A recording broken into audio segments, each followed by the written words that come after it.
Hi, everyone. We'll just give everyone a minute to kind of join and start watching. Welcome to the Novelty Show. This is our second episode, being a writer on YouTube. And novelty, T stands for truth. T means truth. So we're sharing truths about writing and publishing on this show. I am Alexa Donne. This is my channel. Hello. I am a traditionally published author. My first book, Brightly Burning, is out now. My next one, The Stars We Steal, comes out next year. That's me. I'm going to allow my co-hosts to introduce themselves, and I'm going to start you guys off with a question. I want to know, what made you want to start a YouTube channel? And specifically, as it relates to writing, did you always talk about writing on your channel? Was that part of the reason to start your channel? Or did you transition into talking about writing? And if so, like, what was that about? Like, what was the genesis there? So I'm going to start with Lainey. Hey everybody, my name is Lainey. I have the channel Ginger Reads Lainey, and I do videos mostly on books and writing. And I started YouTubing about, I think, 5 or 6 years ago. I forget. But basically, I stumbled onto BookTube. And after watching a few different videos, I thought this is something that I could do. So I started doing it. I didn't start incorporating writing until about 2014 is when I started seeing, when I was going back, I went back and looked through all my old videos. In 2014 was when I started doing NaNoWriMo vlogs. And then 2016, I feel like, is when I started really doing writing in earnest. I did my monthly writing vlogs.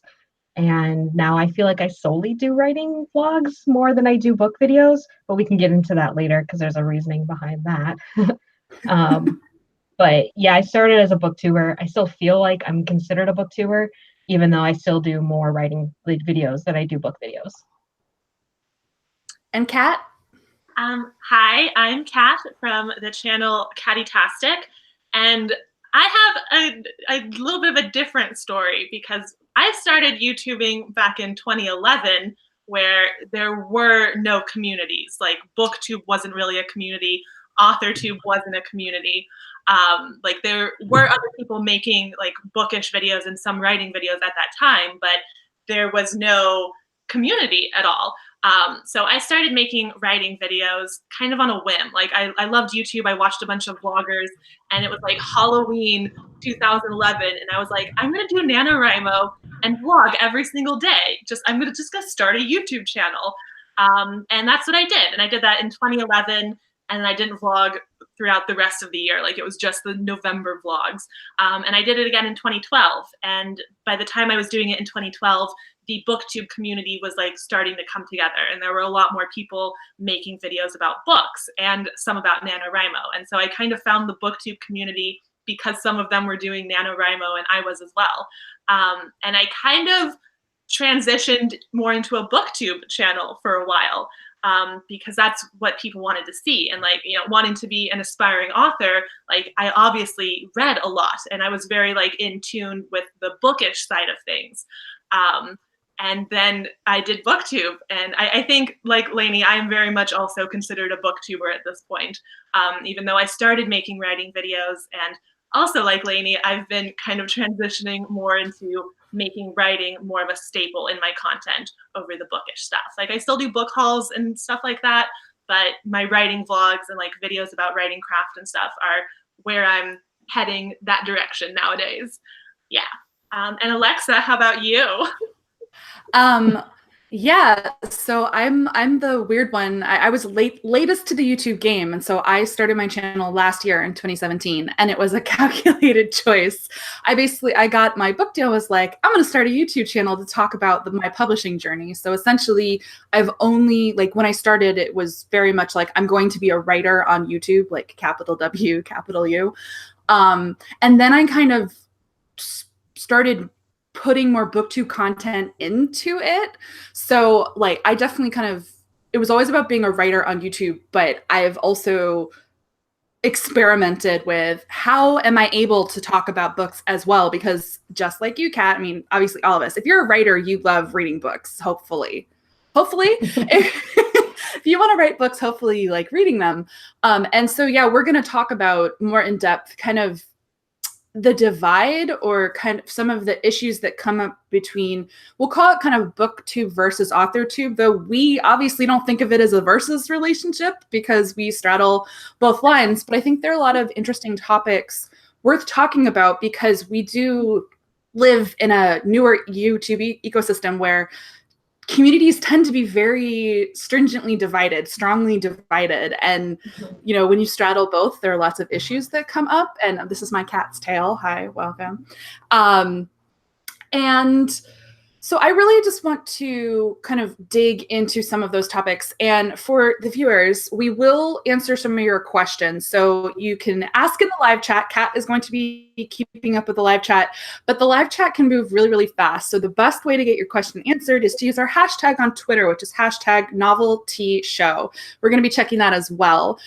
So if you have questions or whatnot, use the hashtag on Twitter, or hopefully we'll catch you in the live chat. So I want to start off by talking more generally about our writing content on YouTube. And I want to know how candid you guys are about what you actually reveal about your writing. Like, how much do you talk about plot? Do you reveal titles? Do you talk about characters? And if whether you reveal a lot or a little, like what led you to make those choices? Anyone can start. Well, I can start. So I definitely in the beginning really safeguarded everything. And I didn't want to reveal too much besides like maybe the genre and a brief overview of what it's about. But I feel like now I'm more open about what it's about, mostly because I'm open about it on Twitter.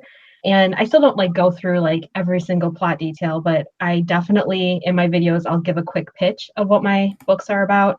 I do give title reveals because I feel like title reveals can always change. So I don't really care too much if someone knows the title, but I used to not want to tell people about my title. And, but I think really going in depth, like characters, I don't really talk too much about the characters, but I feel like people know generally what I'm writing about. Like the one I'm doing right now, I said it's pretty much witch pirates. So people know kind of, well, she's writing a book about pirates and witches.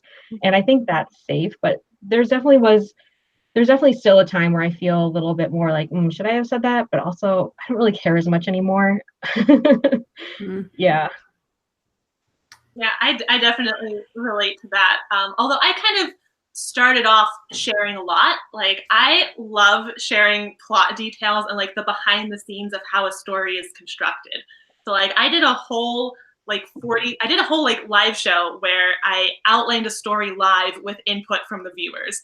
And then I did like a 45-minute episode or video of like me showing how I would outline that book in Scrivener. And like I share everything, like every plot point, I'll show you like everything that I can to show you like how I construct the story, because I love stuff like that. Like I think it's so interesting. And I did it with stories that I was okay sharing. You know, some stuff I keep close to me, especially these days. Like I want to keep things more on wraps. So there's another reason for that, and that's because I got embarrassed talking about writing for like 5 years and not putting out a book. And I was like, okay, maybe I should just shut up for a little bit until I have like some proof, some like street cred in publishing a book. But yeah, so I've shared a lot. Because I find that stuff really useful. Like I didn't really see anyone else on YouTube like showing that nitty gritty, like this is what's going to happen here, and we'll throw back to like that plot element there, and like just like working through plot details. So yeah, I've always been happy to share stuff like that. And actually these days, not sharing stuff about my story is very difficult. Because like I'll write a line that I think is funny, and I'll want to immediately go on Twitter and tell you guys and be like, hey, look at this funny line I wrote.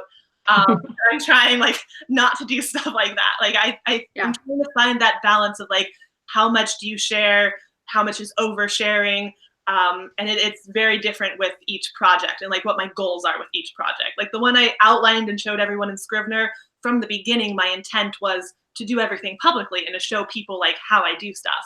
But if it's a story like the one I'm working on right now that I want to like really pursue and get published, I'm kind of keeping things under wraps right now while I'm still in this early developmental stage. That's pretty similar to me. I'm careful with what I share, partly because it's going to change because I'm a pantser. So I don't want to share too much because it might not be the book that ends up being published. And I don't want things to get weird or awkward where someone's like, you said it was this. And honestly, I kind of still failed miserably at that. So when I first started talking about my second book, Whip, which I did kind of chronicle on my channel, kind of half-assed because I'm very bad at vlogging, I said it's persuasion in space, and it kind of isn't anymore. And I feel like some people are going to be really disappointed because it still is, but it isn't. It evolved so much during revision, and I was kind of careful about what I even revealed about the revision in case nothing from that stuck. So I personally am not quite sure how to navigate how much to share, because I know that it would help people so much if I shared more. But I don't want people to get upset because I spoil things or because things change. So I'm not quite sure how to navigate that. And then I think this brings up an interesting question. Are any of us concerned about people stealing our ideas? Because I think that is something worth talking about, being a writer on the internet who shares anything about their writing process, but including and especially YouTube. I'm curious what you guys think about that. I mean, I'm a big believer of, like, it's mostly in the execution. You know, if I have a very specific cool plot twist or like dynamic that I want to play with, I maybe won't share that because, you know, I know like no idea is original, but, you know, that sort of maybe kind of unique plot twist or approach that I want to take, I don't want to talk about that as much. Yeah. But yeah, one of the things that I thought was so interesting with when I was like sharing my story outline was the idea if like 10 different writers took the same basic outline and wrote a book using even the same dynamics, the same like basic plot points of like what happens at the 25% mark, 50%, 75% mark, like it could still change so drastically, like different genres, different voice, different, you know, character traits, like the way they develop the characters, like, so I've always been really interested in stuff like that. I haven't been super protective over my stuff. But again, it's that finding that balance of like, what do you share? What do you protect? Like, what do you put out there? And mostly I've come to the idea that like, I will share absolutely everything, but like once it's out, like with this project in specific, I've been keeping like so many notes and details about like my specific process and behind the scenes stuff. And I can't wait to share that in like 3 years if this book gets published. Yeah, it's definitely a balance. I know like when I do my writing vlogs, I'll always blur out in the video what I don't really want shown. And that's usually either the writing itself or the outline that I'll black out. Like that's something I probably wouldn't ever share while I'm actively working on it. Kind of like you, Kat. And then, but I feel like a lot of people, especially on Twitter, which is, I feel like the writing community is like really hopping over there. A lot of people share like comp titles. And I mean, I also do that. I always share my comp titles with my viewers because then they can kind of get an idea of what I'm working on, but also not. But there's also that balance between the comp titles itself that people could steal. But I mean, at the end of the day, you're the only one that can write the story you're thinking of. And that's what I like always try to keep in the back of my mind when I do share the things that I do. Yeah. But I actually, so personally, when it comes to Twitter, and I think it's worth talking about Twitter because we're all on Twitter. I assume most of the people watching also are part of author stuff on Twitter. I do actually think one should be slightly careful depending on how unique your comp mix is or your pitch is, because I have seen people steal stuff on Twitter. And then, guys, it's how you write it. And so I would say to someone, I challenge you to write this book better than me. Or I would caution any writer watching, thinking about this, to consider where you are in the pipeline.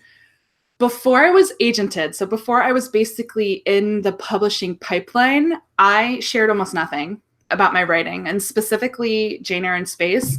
I did no public pitching, and I could have done public pitching. It probably would have blown up. I would have had a ton of interest, but I purposely didn't do any pitches because I was like someone else, if someone saw this and thought it was a really great idea and they were already agented or already had a book deal and a relationship with an editor, could easily scoop this from me. And that is actually true. Not to paint authors as horrible people who steal. They're not. 99.9% of the time it's not going to happen, but 1% of the time it might. Or I'm bad at math, but you know what I mean. We've all heard kind of these whispers from people about so-and-so like totally stole my pitch. I have actually seen that happen.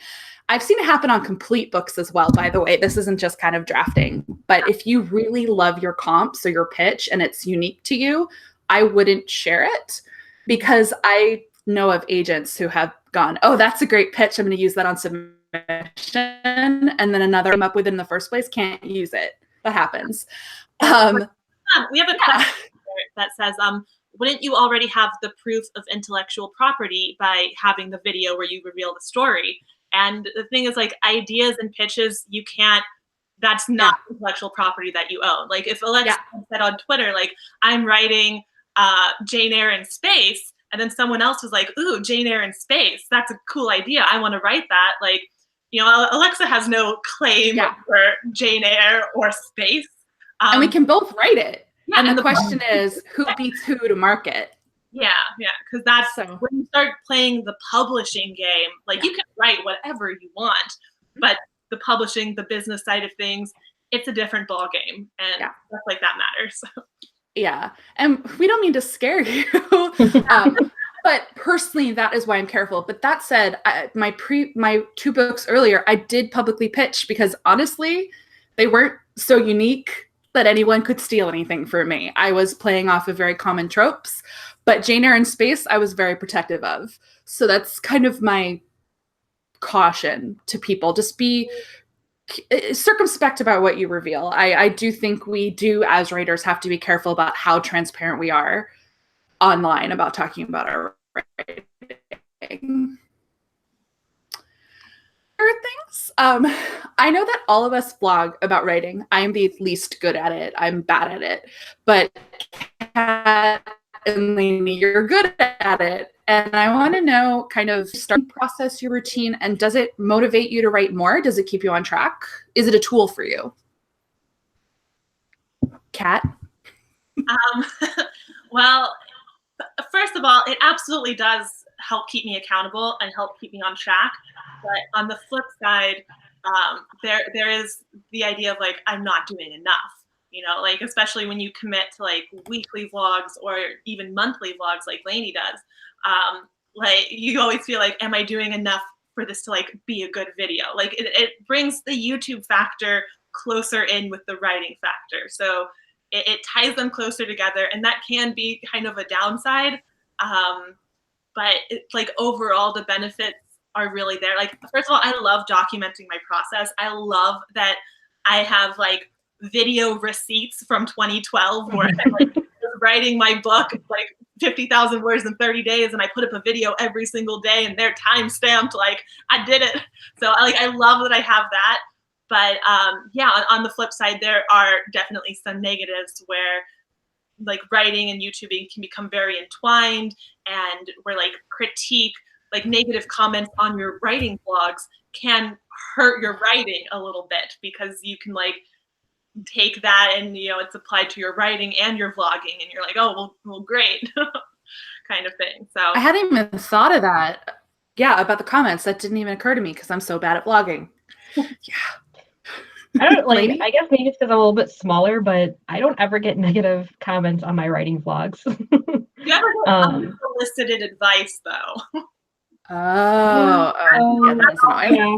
Like, I remember one time I was talking about one of my stories and like giving the pitch, and someone commented like, it sounds like insta love, like your romance happens too fast. And I'm like, this is an outline. Like, you don't know how like, obviously within the book, I'm going to show more evidence and like more steps of how the romance happens. And like, it would be kind of fast because, you know, it's a romance story. I want them to meet right away and get things going.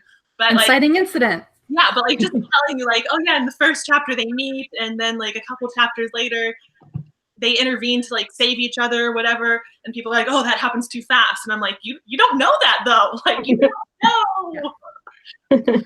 Actually, that I do get comments saying, if you outlined, you wouldn't have any of these problems. And then I go, boo, don't judge me. They're wrong. Whatever, it's fine.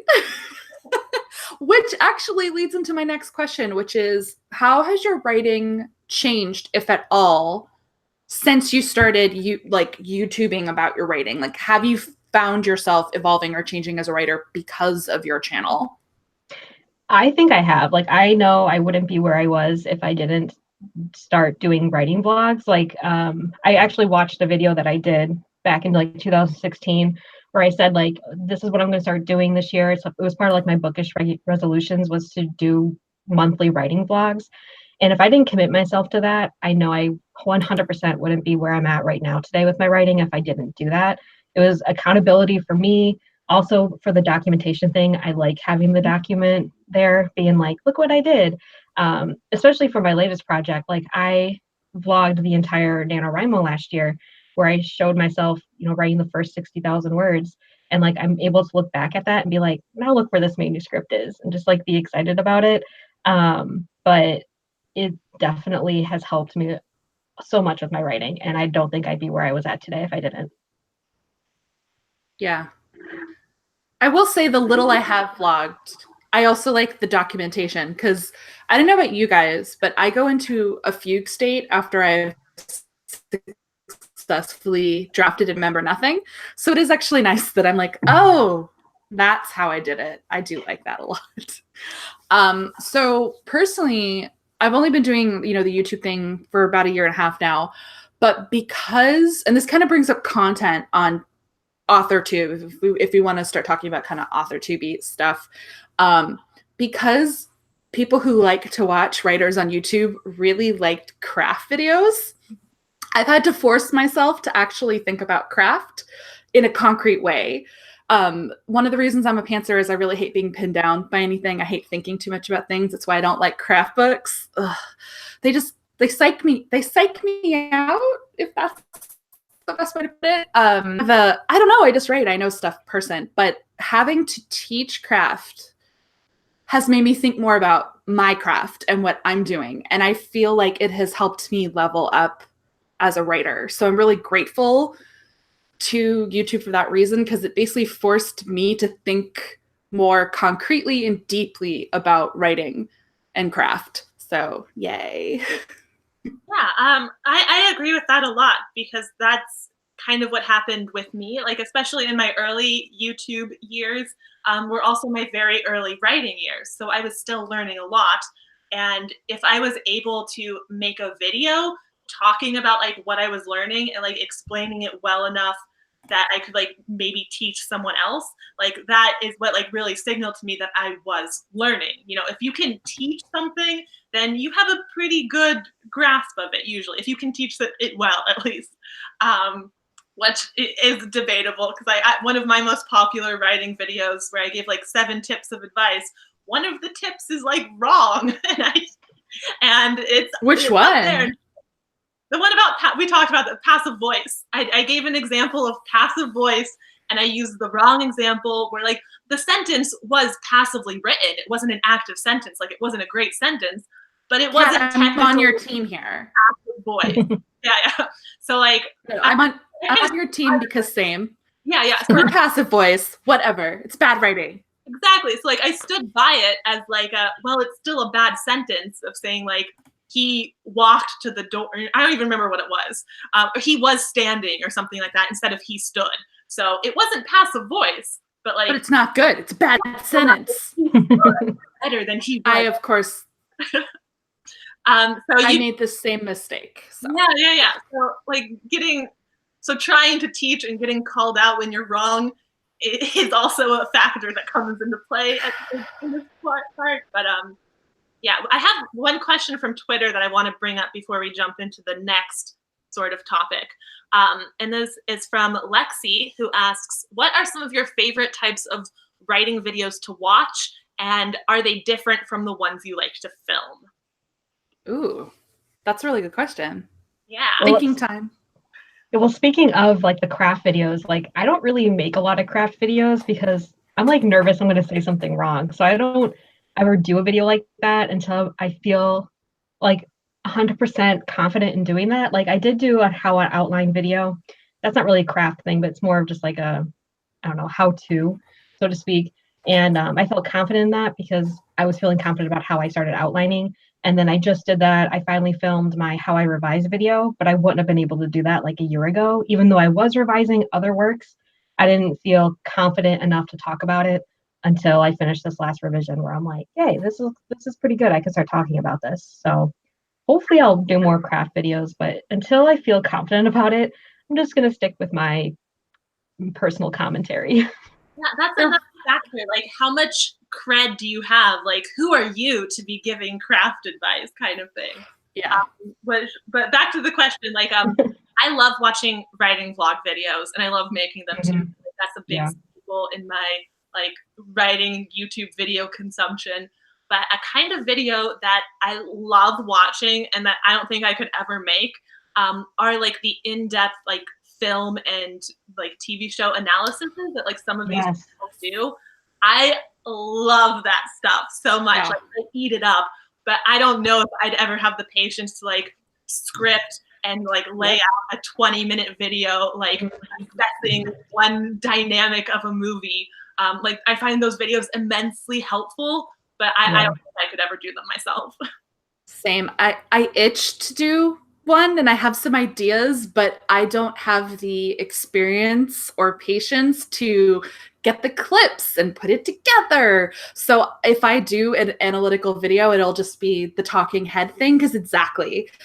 But then my favorite type, honestly, to write and make, I am a trash human. I love listicles. I love like ranty listicles, like X things that someone hates, or kind of like the behind the scenes type publishing stuff. Obviously not everyone is making those, but some other people do. Like I like hearing how much someone spent on publishing. I just love kind of, I guess they're like tea videos, but I find it fascinating to hear from anyone else's perspective, whatever gets them worked up or fired up or whatever they like went through in publishing that might be different from me. I'm fascinated, whether it's on YouTube or elsewhere. I devour those blogs and, you know, YouTube videos, Twitter threads. I love that stuff. Love it. One of my favorite type of, like before I really got into YouTube, I had an aspiring author blog because that's what you did back in 2008.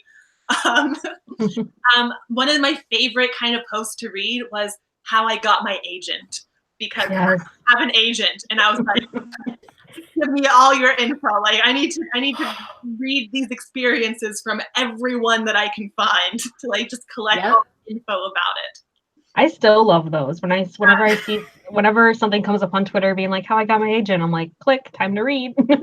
Well, but it's so strange being where I am now because some of those posts make me so jaded, especially if I have insider info and I'll be like, this post is a humble brag. It's terrible. And also, I did not do one for signing with my second agent. And yeah, it gets much trickier how I got my agent when you're in like second agent territory. Yeah, that's just me being sad that I didn't do it. It's fine. I'm fine. Didn't you do a video though? I did because I didn't do a post. And I was like, I should probably do this. But yeah, I feel like I failed because I didn't do a post. Oh, that's another thing I love. I love like on submission, how I got my book deal stories. I like those ones too. Well, because no one talks about it. Submission is like this weird secret. And when I was on submission, I would try to find that info and it's just so hard to find. Yeah. Which like I think that's a good thing that like more people on YouTube, like an author tube, are doing, are sharing those experiences more. Because even though submission can be like a miserable experience when you're on submission for months and you're getting rejections from like publisher after publisher, like those experiences are still helpful, and it's good for people to know, like not just reading the positive, happy submission stories where like they sold at auction after a week. Like 2 days, Kat. 2 days. I've seen so many of those. And I'm like, why? It's not realistic. Like I also like reading the realistic, like I was on submission for 6 months and it didn't sell, so I was writing another book and that one sold. story. Mhm. It's just, I love getting all the information. It's something that I haven't experienced myself yet. So like, and Yeah. I'm Slitherclaw, but like that Ravenclaw side like craves all the details and like needs the info. Yeah, I'm exactly the same. It's really sad how much I crave that. Even now, I still love hearing all those stories.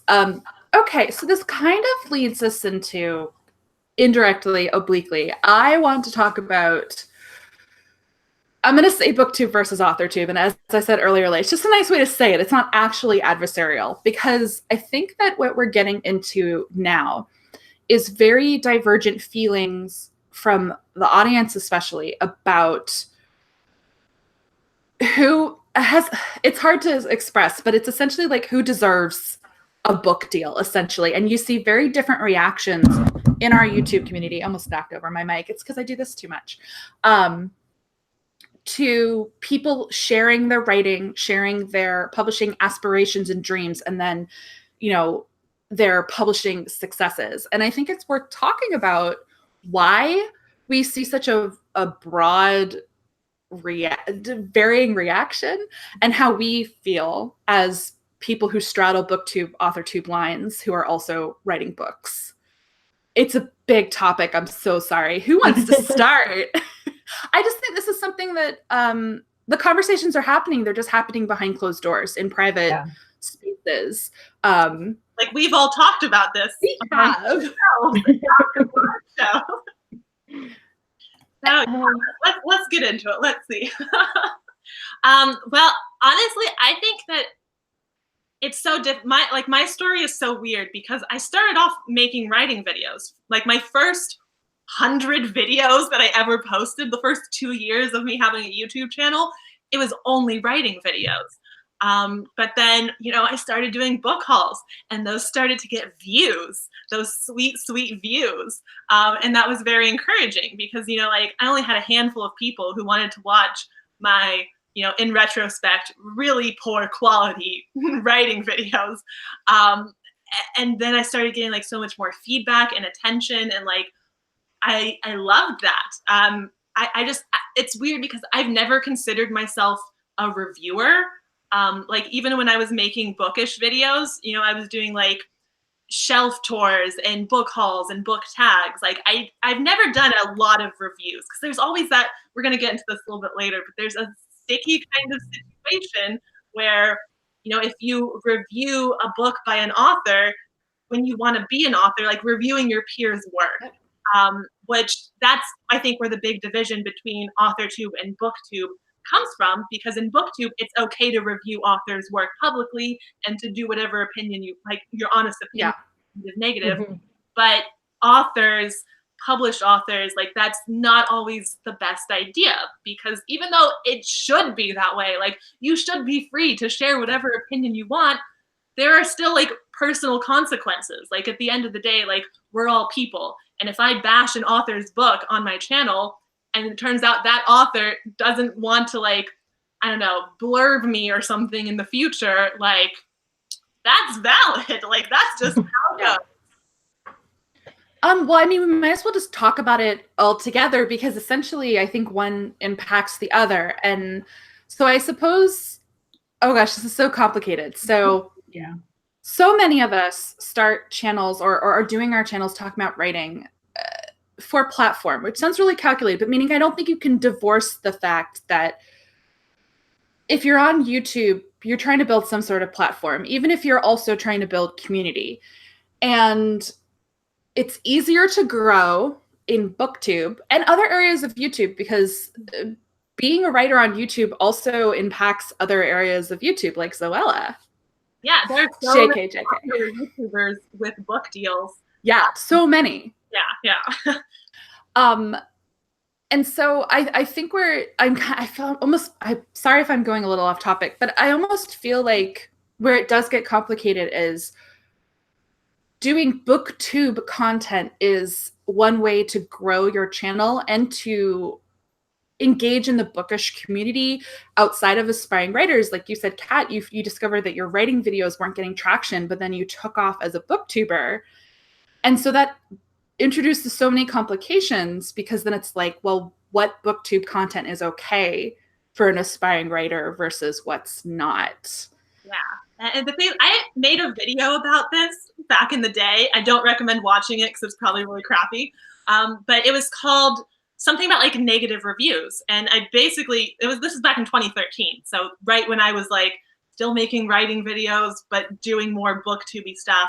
And I was talking about how I felt really conflicted about negative reviews because I started my channel back in 2011 as an author platform, which I know that, like Alexa said, like it could be seen as kind of a calculating thing, but it's not. Like that's what was highly encouraged from agents to do aspiring authors. 2011 was also different. Yeah, it's a whole other ballgame. A whole other lifetime. But yeah, like that was what you did, start a platform because then those numbers could like catch an agent's eye in a query. And that's why so many aspiring authors back in 2008 and 2009 had aspiring author blogs that like document their journey and stuff.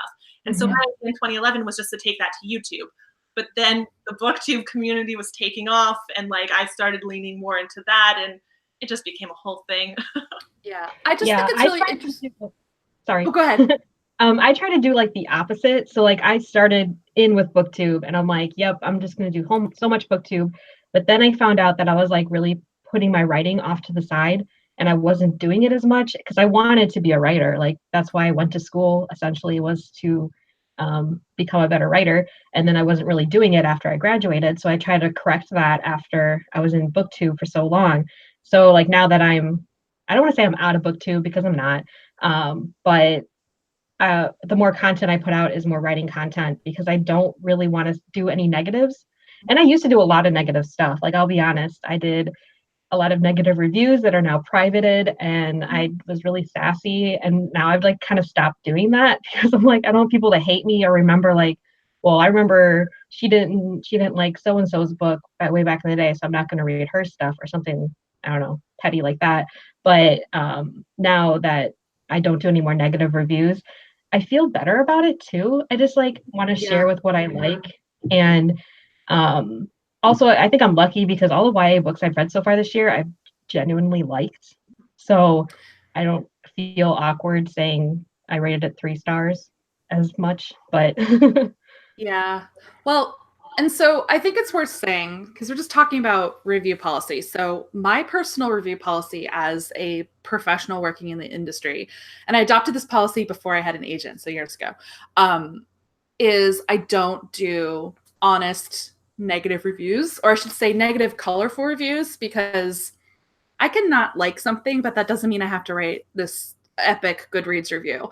And I too, Lainey, same. I also used to write reviews like that. I am really good at being sassy, and I had some really sassy. But yeah, I deleted them. I finished a book and was very serious about querying, and I thank God every day that I did that, because some of the ones that I got rid of, I have had personal interactions with those authors.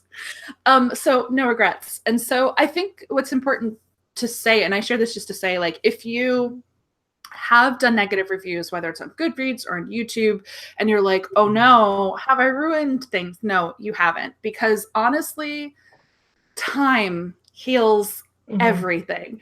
No one's going to care if 5 years ago you gave 2 stars to a book, or if 5 years ago, 3 years ago, whatever, you had a popular video on YouTube where you were sassy about a book.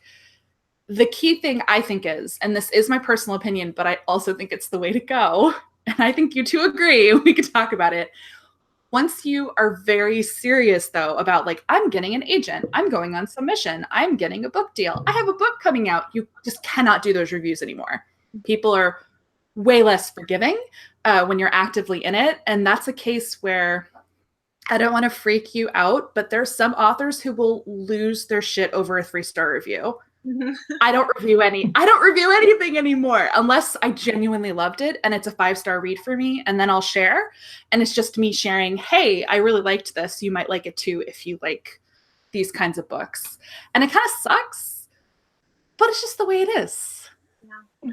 I mean, the thing is, this is also from a position of where even if you don't want to be a writer, but like some of the booktubers who like go to events and stuff, like you might go to an event and meet an author who like you gave a negative review to, and that can be very uncomfortable.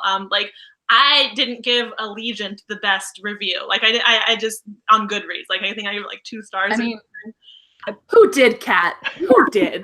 Fair, but yeah. But then like meeting Veronica Roth and like saying like, hi, you know, it's just, it can be a very uncomfortable thing. So you're thinking like, has she seen my review? Does she not like me now? And like, even coming from someone who like, even if you don't want to write and you don't care about being in the industry, just if you're a booktuber and you're going to events like this and you're meeting authors, like you're now involved in publishing. Like, even if you don't want to write yourself, like you're a part of this industry and they are kind of your peers now. And like, can you imagine if a booktuber made a video like critiquing another booktuber's videos? Like that would be so uncomfortable. Yeah. And someone, I did pop over to the live chat, said, yes, but negative review videos are so fun and they get so many clicks. And yes, they do. And I think that's where the catch-22 comes up, where it can be a tool for growing your channel, for establishing that platform, just for reaching more people. And also, like, as a viewer, I adore those videos because I'm a terrible person. And it is really, I admit it's hard for us that as writers on this platform, we have to make this choice, and it's not an easy one. And kind of straddling the line is really hard.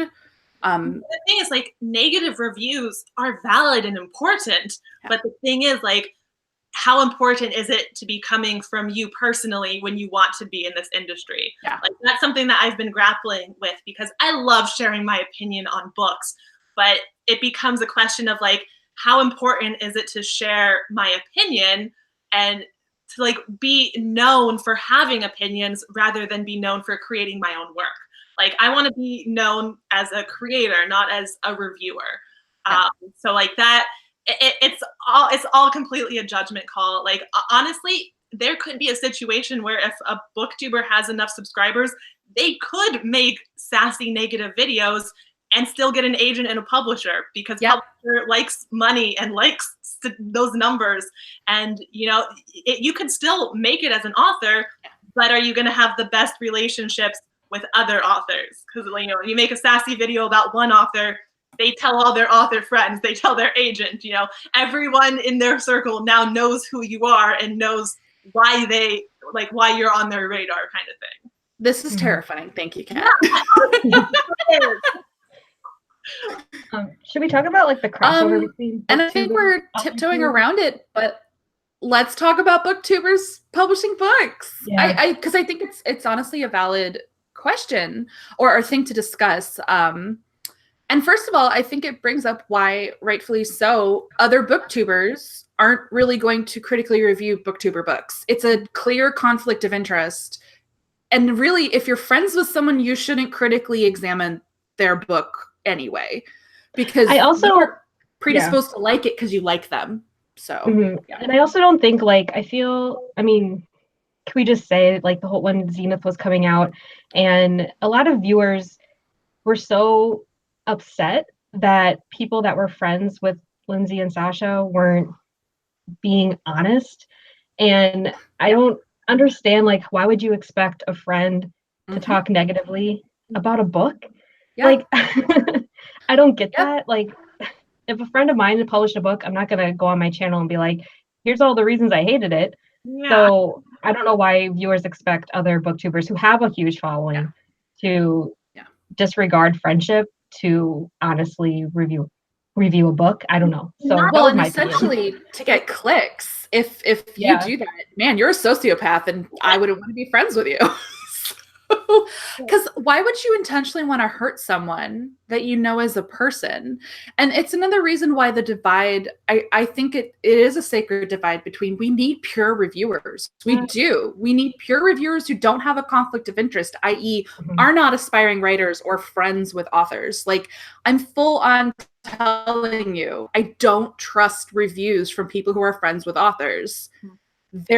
It's not that they're lying, but they're going to sugarcoat. I do it too. Don't trust me. Hi, I guess that's what I'm telling you. But the same thing about how I've kind of come to realize that blurbs are kind of all like crap. They're worthless. Like, blurb each other's books. Like they do it more because they're friends. That, I mean, obviously you're not going to throw your name attached to something if you really don't like it.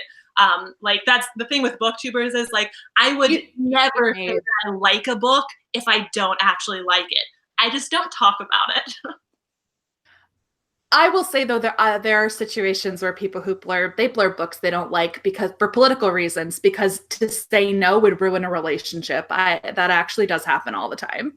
I didn't tell you that on this public video. No, because it's a similar idea. It's a very dicey space. Anytime you're asking a colleague, a blurb is like a review. It's an endorsement. That is a really sticky topic. We could do a whole video on how awkward it is asking for blurbs and receiving them. And I mean, I won't lie. There was one person is this off topic? I don't know. But actually, it kind of is on topic, who said no. They declined to blurb after reading. So I know they didn't like it. And I'm forever mad. So, yeah. And another interesting, forever mad. Yeah. Another interesting thing about like the booktube and authortube thing is that there's so much crossover in audience. Like even myself, I watch so many authortubers and I watch so many booktubers. So I know there's a ton of other people that do that as well. And it's interesting that viewers tend to do a lot of pushback on booktubers who write books. But they don't, I mean, obviously they don't for authortubers who write books because they're authortubers. Yeah. And then like, especially for me, like when that all started happening, I was like, do I want to be a booktuber who's trying to publish a book? Because I feel like a lot of people hate that.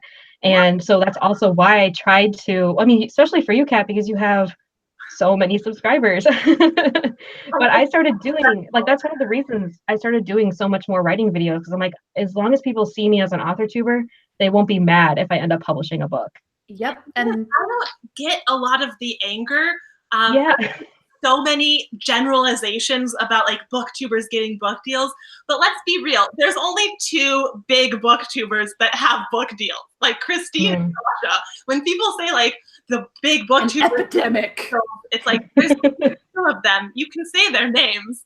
And Christine's book isn't even out yet. So like everyone is coming up with all these like huge generalizations just based off of Sasha's book, which honestly was a huge, exceptional kind of thing because it's an industry unicorn. Yeah, she co-wrote it with Lindsay, and you know they released the ebook of like the beginning section first, and it hit the New York Times bestseller list. Like these are all factors that don't play into the typical getting published story. So it's very weird that there are so many like assumptions and generalizations about booktubers writing books, when there's really only a couple who have done it or who are currently doing it. Well, and it's interesting to me because it feeds into this idea that people want people to deserve their book deal or earn their book deal, which, yes, we're writers. We also want anyone who gets a book deal to have written a book. Hopefully it's good. But at the same time, like nothing about publishing is fair. So I personally feel it's just tilting at windmills to get bitter or jealous or upset, because let's be honest, it is jealousy, even if the people who are mad about it won't admit it. Someone else's success doesn't take away from you. So that's why I find just how upset people get at the booktubers and whether or not they deserve it, because that's always the question. And I'd say like Christine's been vlogging her writing process the whole time. She's very clearly documented. I have worked on this very hard over many years. So that's deservedly so that there's less ire directed towards her, because there shouldn't be any ire directed towards her. But yeah, the whole Zenith thing got out of control, in my opinion, because it's kind of like, why are you so mad? Why are you so mad? I really think it was... never mind. No, do it. I just think that the best thing a person can do, because I think it's perfectly valid for you to have an interest in one thing. So books, booktube, right? And then develop an interest in writing. It actually is natural and completely makes sense to me. And I think that people should be allowed to develop and change. Like I guess some of us have wanted to write a book and become a bestseller since we were 10. Not me though. I didn't want to write fiction until I was in my late 20s. Does that make it less valid that I wrote a book and got published?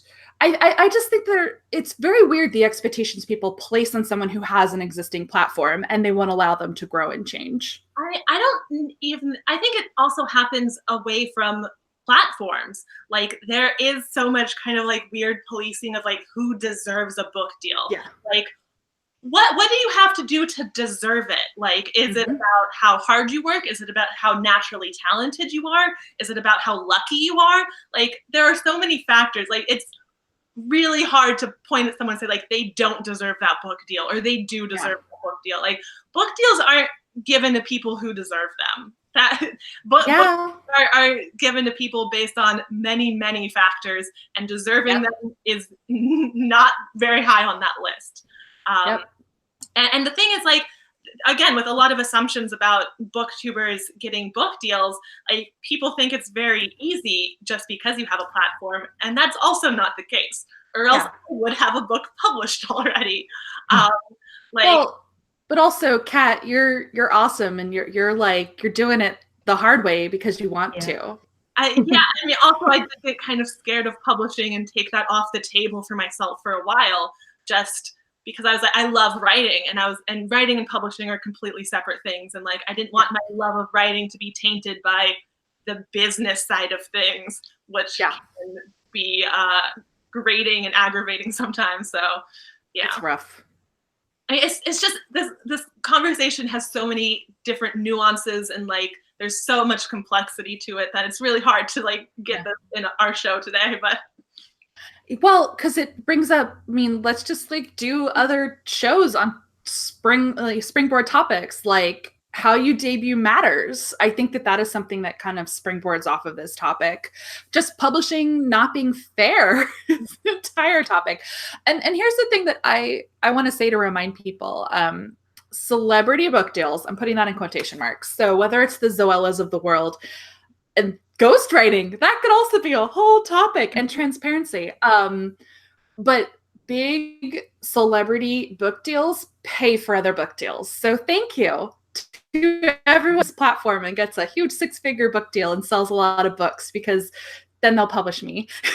Because I was a nobody, and most people who get book deals are nobodies.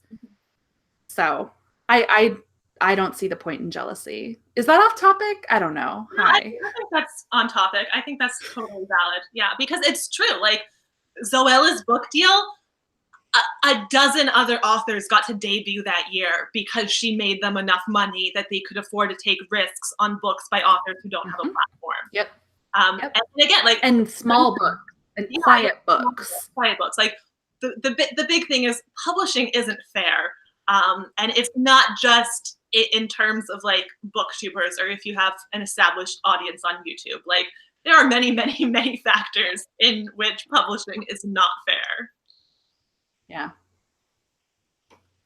Is this too depressing? I feel like I just keep bringing the mood down between reviews and the publishing industry.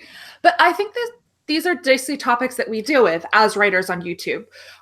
Even though I do feel that the three of us are in a slightly different position, because essentially we're author tubers. And I guess there's a whole question of, some people don't like the name author tube. Are we really like a thing now? I think we're a thing.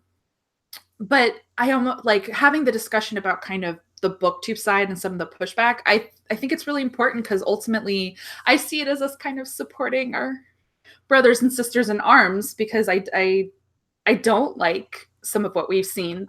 This weird idea that we're more valid because we've always wanted to write. I'm like, I don't know. I just feel uncomfortable with people can decide they want to try to write a book at any time, and that's completely valid. You know, like, a big publisher or a big booktuber who's never written before could totally decide to write a book and could try it and write their first book, and that's totally fine. And it could be amazing. Yeah. Like, you never know. Yeah. And there's just so much weird judgment around booktubers. I think because we are more in the public eye, and you know, you can see us more.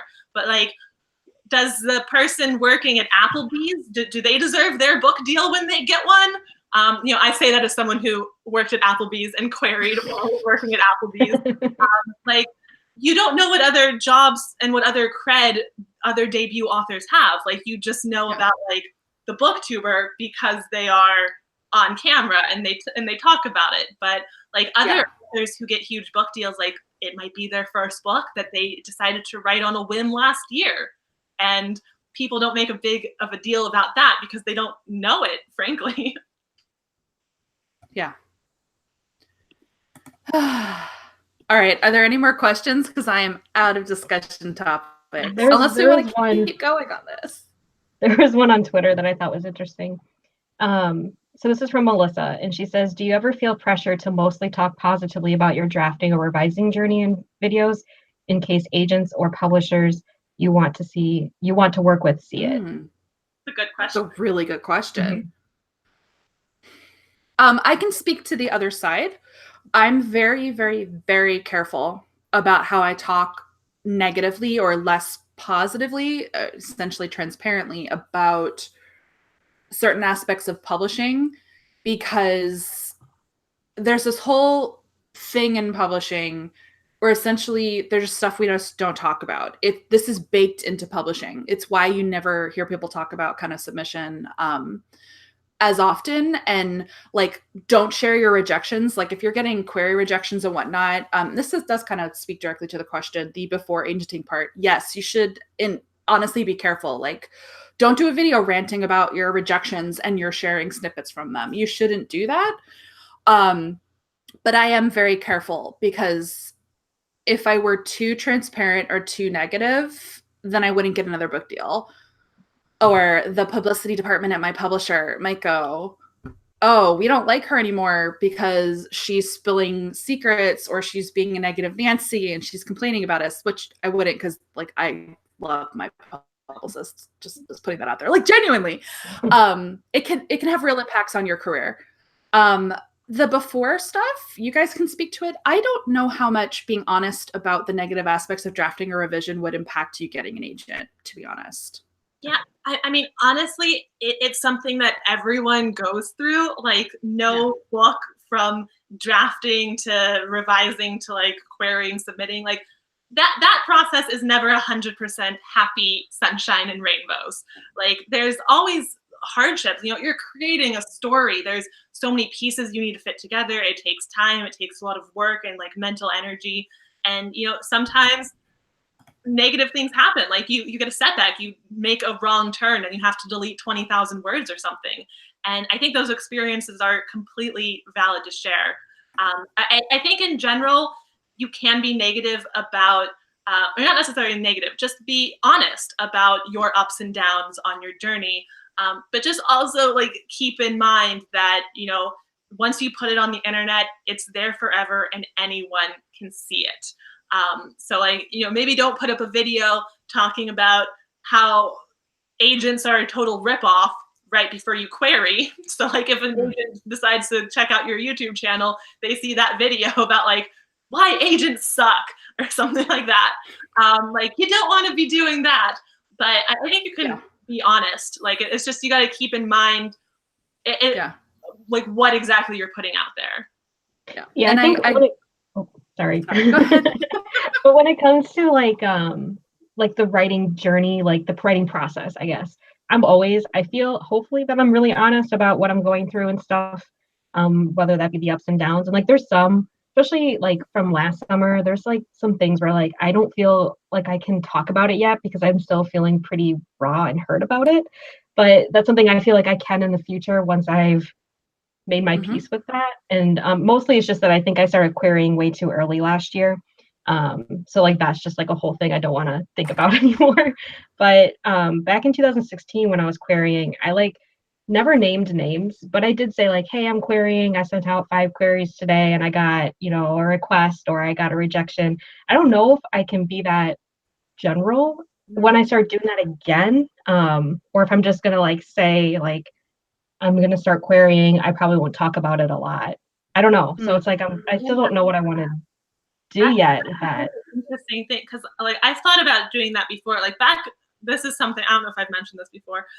When I queried back in 2010, I actually filmed some videos of the query process. And I don't think I even have those anymore because like I never edited them or uploaded them because I ended up not getting an agent. So similar to what Lainey said, like it was so, like I didn't want to talk about it. It was raw, I didn't want to think about it.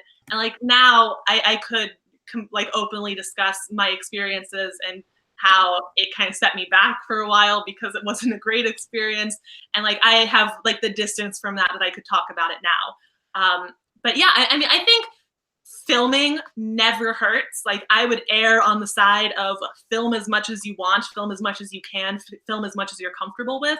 But when it comes time to edit and post, like you want to consider that a little more strongly and be like, should I include this?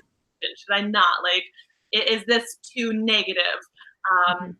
Like you can assess it later. Like film it in the moment. That's great. Assess it later, and you have a little bit of distance that you can see. Like, should I post this? Yes or no? Yeah. So I'd say like the writing, the drafting, revision process. Like be as honest as you want. It's when you get into anything where you might be ranting or raving about anything external, basically critique, partner feedback, querying, etc., because it can send a bad signal to an agent or an editor that you are a loose cannon. And that is really what you do want to be careful of, because no one wants to sign a loose cannon. And I will say there are authors, well-known authors that you'd know that you have seen complain on Twitter that I know for a fact have been scolded by their publishers for doing so. So you do need to be careful. I'm always very, very careful, meaning if your publisher has spent tens of thousands of dollars on your marketing, don't complain about your marketing on Twitter, that kind of thing. No, just like legitimately, like you do have to be careful because it's a job. It is a job. And it's basically like, would you insult your employer on Twitter if you knew that your boss followed you? Like that. Yeah. Yeah. It's just, it's knowing what to share and deciding for yourself how open you want to be. Because someone mentioned this in the chat comments about how Victoria Schwab, V.E. Schwab, is very open about some of her writing struggles and the downs and ups. And other authors like Susan Dennard do this as well. Like they are very honestly open about their struggles in the publishing industry, which I love because it's so refreshing to see these two established authors who like I look up to, like talking about their struggles and like not acting like it's all sunshine and rainbows all the time. And like they've found a very good balance of being real and being honest and sharing their struggles without doing so in a way that sort of like attacks anyone else in the industry. Like it's just about sharing their own stories. Yeah, so we're at an hour, so I think we can call it time. Yeah, do we want to end with one last question? We had here about pros and cons, but why don't we just end with like one pro of being a writer on YouTube? Like what's a big benefit of that in your opinion? Oh, and also real quick, I saw a question that said, what advice do you have for someone who wants to start an AuthorTube channel? Alexa actually has a whole series all about this. So check that out. I do. But yeah, one benefit. It's work in progress. So yeah, one last benefit of being a writer on YouTube. I mean, is there an echo? Is that me? It's not me. Oh, I don't think so. EX out. Are you still there? Oh, we lost Kat. Oh, she's just coming back. Okay, go ahead. The echo. I know what's up. Okay. Okay, so for me, like, yeah, the community is great and everything, but I started making writing videos for myself, and I personally like this video receipt catalog of all the things I've accomplished. It makes me feel good, it boosts my confidence, and it makes me see all the things I've done in the past. So, I mean, I think when it comes down to it, it's always going to be, I'm happy because I did it for myself. And that's why, that's my pro. Yeah, I completely agree with that. I think that's also a great reason to start a YouTube channel in general, is when you're doing it for yourself. Because like, even though for those first 2 years, my writing vlogs didn't get a ton of views, like I'm so proud of that content. And I'm so happy that I have those videos now that I can look back on. But I'm going to go in a different direction for my pro and say something that, you know, some people might look at as a con because it is seen as kind of calculating, but I like that I have a platform. You know, I started my channel purely with the intention to start like creating an author platform. So when I hear people like dismiss like Christine or Sasha about like, oh, they got their book deal because their platform helped, I'm just like, I sure hope it did. Like, yeah, it should. Yeah. Like that, yeah, that's a great benefit. And also just being able to connect with your readers. And, you know, establishing people who are interested in you as a writer is a very helpful thing. Like, even though I don't have a book coming out, I don't have a book deal, I don't have an agent, I have people who follow my channel and stuff, and they constantly leave me comments that are like, I can't wait for your book. Like, I'm so excited for you to publish a book one day. And that is very encouraging. It makes me feel good. It makes me like more excited to publish. Also nervous because like having the people waiting for it is a little bit scary, but like having support is very, very nice and helpful. Yeah, I'm gonna cheat and steal a bit from that. The engagement is a massive pro, especially speaking as someone who started my channel once I had a book deal. Like, YouTube has exceeded all my wildest expectations. That's the Slytherin side of the Slither claw being like, oh, well, because like genuinely, YouTube provides engagement. Like, even though like we're talking to a screen, we're technically by ourselves when we record and we edit, it still feels like it feels like a community, and it is amazing for connection. Huge pro. So anyone considering it, like, that is, I think it's an advantage YouTube has over a lot of other social media mediums, you know, kind of platforms, in terms of actual genuine deep reader engagement. Like, that is massive. Then my other pro for me, it's leveling up my understanding of craft and writing, and having to hold myself more accountable to actually explaining writing, forcing myself to think about craft. Like, that has been a huge pro for me, because, you know, it's not that I'm going to stop being a pantser, because I'm not. I'm sorry, Kat, I'm not. But I do feel that it has helped my writing process in terms of structure and kind of understanding some of the stuff I'm doing, because I've had to learn how to explain it to other people. That's a huge pro for me. So, yeah. Another big pro that I don't think a lot of people think about is how YouTube helps you as an author. Because if you're a published author and you're going on tour or you're speaking on panels and stuff, YouTube is a great way to kind of practice your public speaking and you know, figure out how to talk about writing and talk about your books. Because not only do you have to film yourself doing it, but then you have to edit yourself, and you get to notice like all the things you don't want to do and all the things you do want to do, kind of thing. Like, it's good training with public speaking, and like for your future as an author, because these days authors aren't just the little picture on the back of the book. Like, they have Twitter, they're real people. Like, they go on panels and speak, and people want to hear you speak about writing.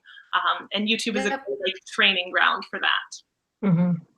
Especially if you have anxiety, which I think 90% of authors do. It's just the thing we have in common. No, YouTube has helped me so much, because, you know, it just eliminates any nervousness, because essentially, yeah, you're practicing how to pitch your book, or how to answer plotting versus pantsing, or whatever questions you might get on panels. Because I do know there are authors who decline to do public speaking events for their publisher, and it's honestly to your benefit to say yes to anything, any opportunity to promote your book. And YouTube helps eliminate some of the nerves, at least for me. Yeah, totally. All right. Are there any more questions? I think we're good. We've gone through over an hour. I think future questions questions will have to be in another episode. Yeah, we have a problem. We're very bad at being short. And generally, I will say, if you're in the live chat now and you have requests for future topics, we only have these planned through like mid-December. So let us know what topics you want us to talk about. So our next episode is going to be in 2 weeks. And the topic is, it's going to be on Lainey's channel. So I'm going to throw it to you. It's our writing process and how we have grown as writers. Yay. Maybe we'll read video. Bad writing. I don't know. All right. Thank you so much, everyone, for watching. Have a great Sunday.